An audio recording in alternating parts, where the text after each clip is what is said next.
Very good morning, everyone. This is your class for business studies, and in this class, we are going to study about public corporation or statutory corporation. Okay, so statutory corporations are basically public enterprises brought into existence by a special act. A special act in the parliament is passed, and under that act, the corporation is formed or brought into existence.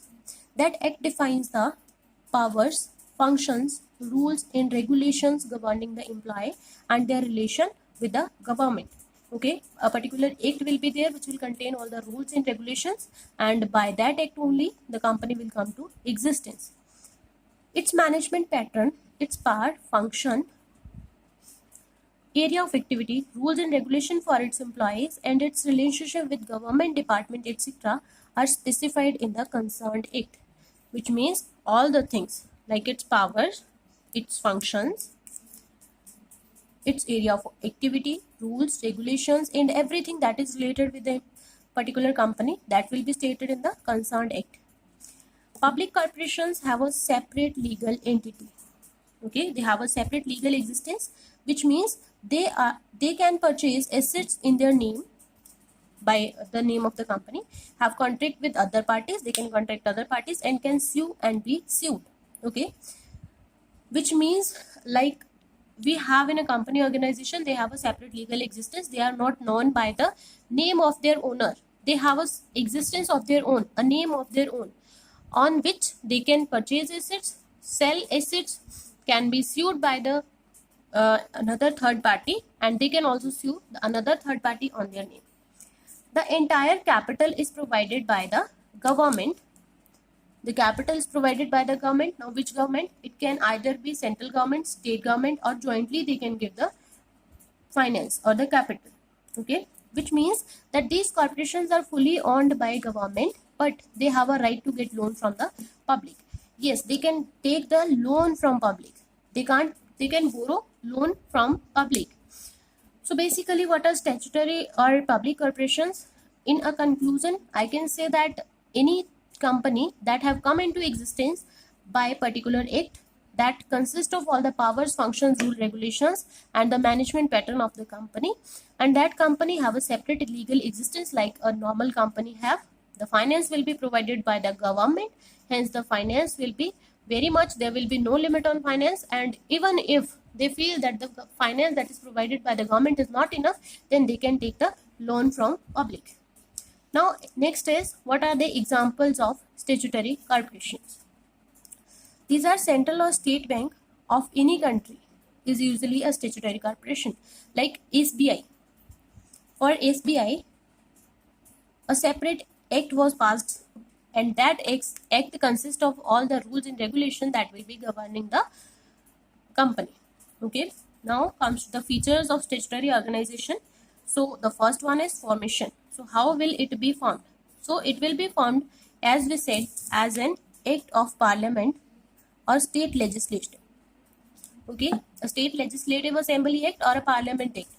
When that will pass, the company will be automatically formed.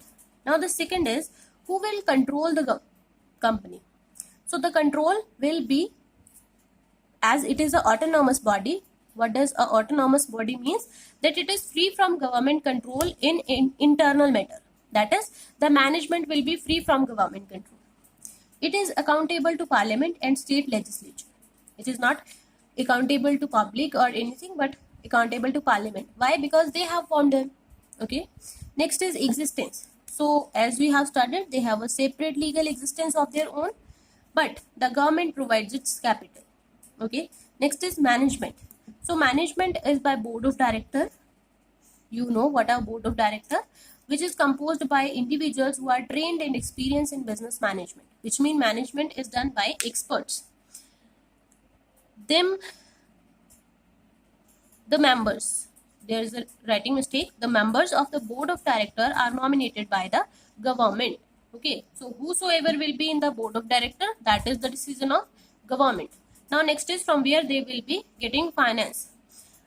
It is supposed that they will be self-sufficient in finance matter. They will arrange the finance by themselves. But in case of any necessity, the option to take the loan from government or the loan for public is always there. Now comes to the point, appointment. Who will do the appointment of people working in this? So the employees of the enterprise are recruited as per their recruitment by the terms and conditions directed by the decided by the corporation. Okay, so let's revise this once. Formation by a special act of parliament. Control by autonomous body, there will be no control of government. Existence separate from the government. Management by board of directors. Finance, they are self-sufficient, but government will also provide finance to them. Appointments by the corporation's terms and conditions. So these were the features of statutory corporation. Now comes to the merit. So here are the merits of a statutory corporation. The first is internal autonomy. It enjoys a great deal of autonomy in its day-to-day operation as it is free from political interference. There is no political interference. No political party is interfering in the working of the statutory corporation because they have their board of director and other members to work on it. Next is quick decision, because they are free to follow the rules that are made by them. They don't need to ask every time to the government, so they can take quick actions on any project. Next is parliament control. Yes, they are accountable to parliament. That means they will be responsible for parliament. They have to give response to parliament. So parliament can control their decision. Their performance is subjected to discussion in parliament, which ensure proper use of public money. That means how is controlling? Control is only up to use of public money. That is a good thing. If government is controlling the use of public money, that is a good thing for a whole of economy because there will be no wastage. Next is efficient management. Their directors and top executive officers are professional and expert of different field. So professional and expert can do their work much better than anybody else can do. So this is also an advantage of statutory corporation. The next is the demerits of a statutory corporation.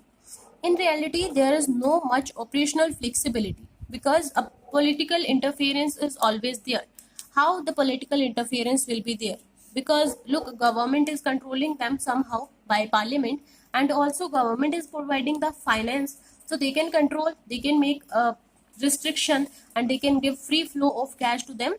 That means they are controlling somehow their operations. Second is usually they enjoy monopoly in their field and do not have profit motive, due to which their working turns out to be inefficient. Now, how their working turns out to be inefficient? Because there is no competition. And whenever there is no competition or no profit motive, then there will be no incentive for hard work. And whenever there is no incentive for hard work, people turns out to be lazy and inefficient in their working. Next is where there is dealing with public and corruption exists. Thus, public corporation is suitable for undertaking requiring monopoly powers. That example, public utilities. So, when there is dealing with public and any public enterprise, any government office, we can say there is a chance of corruption. All right. So, this will only be happening, that public corporation can only be opened or should only be opened when there is the requirement of monopoly power. Otherwise, there is no need, because that will give rise to corruption. Okay. Now comes to the point that where it is suitable.